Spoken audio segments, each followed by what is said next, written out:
And good morning.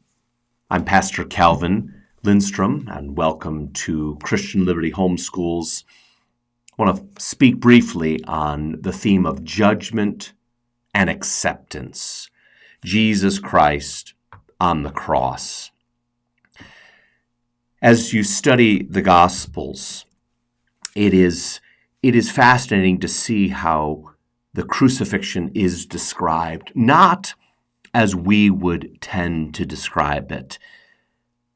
One of the reasons why I don't recommend movies that focus on the physical aspects of what happened to Christ is that they miss what is most important and focus on what is less important. There is no denying the shame, the pain of crucifixion, but the theology is what stands out. In Matthew 27, 45 through 54, we have a new aspect of the account in the crucifixion. In verses 45 through 50, it is the picture of judgment. And then in verses 51 through 54, it is the acceptance of the sacrifice of Jesus Christ. Let us consider aspects of judgment first in these verses 45 through 50. The first is of darkness. From the 6th hour until the 9th hour, there is darkness. And there are a number of Old Testament passages which are connected here. Amos 8, 9, and 10. Also Zephaniah 1:15.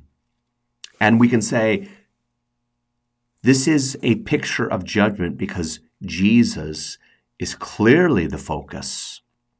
And we do have an aspect of the pain and the suffering that our Lord endured.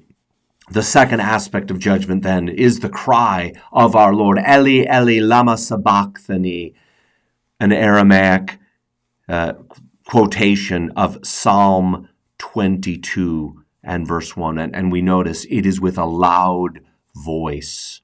When Jesus dies, verse 50, it is also with a loud voice.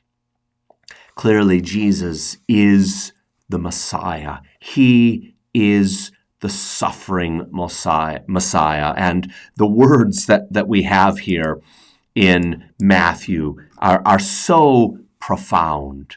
I think in this cry we understand that Jesus was tasting the fullness of the cup that he had to drink.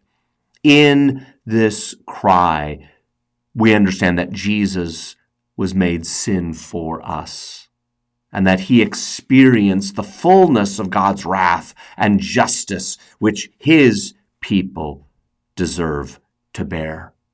But our Lord has taken this cup. He has fully drank it. The third aspect of judgment then is the mockery that Jesus endured. Now, part of Jewish tradition was if you were in trouble, you could call for Elijah, and Elijah would come and bring help. In Luke 23:36, we see that they brought the sour wine as an aspect of mocking our Lord. Fourth, we see Jesus then with a loud voice crying and then yielding up his spirit. In the other Gospels, we have perhaps the language that Jesus did declare right before death. Matthew just focuses that Jesus with a loud voice cries out and then he yielded up his spirit. We think of Adam and Eve back in the garden, taking from the tree of the knowledge of good and evil. How fitting that our Lord would die on a cross, on a tree, as it were. He may have been nailed directly to a physical tree.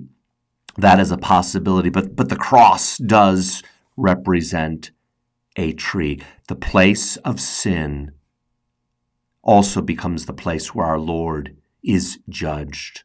He is the sacrifice. Well, as Matthew continues in verses 51 through 54, we have the acceptance then of the sacrifice of our Lord. The acceptance of the sacrifice. And in that, there are 5 signs that deal with the acceptance that our Lord faced. Those 5 signs are first, the veil tearing in two, a massive earthquake following the death of our Lord, the opening of graves, some being resurrected, and then also the testimony that this was the Son of God.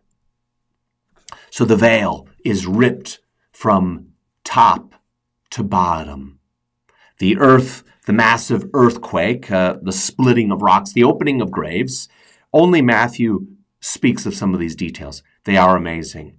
It is a witness to the resurrection of our Lord.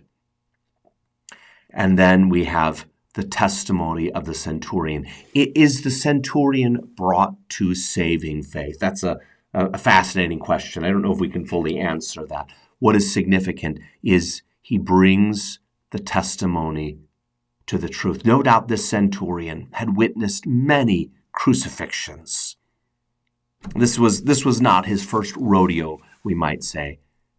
There was something that spoke out so powerfully. And notice, he is not just saying, oh, that God is doing something, but this was the Son of God. That place of confession. This, the Son of God, has been crucified. This is the beautiful focus in Matthew's gospel. The judgment poured out on our Lord, the acceptance of his beautiful sacrifice.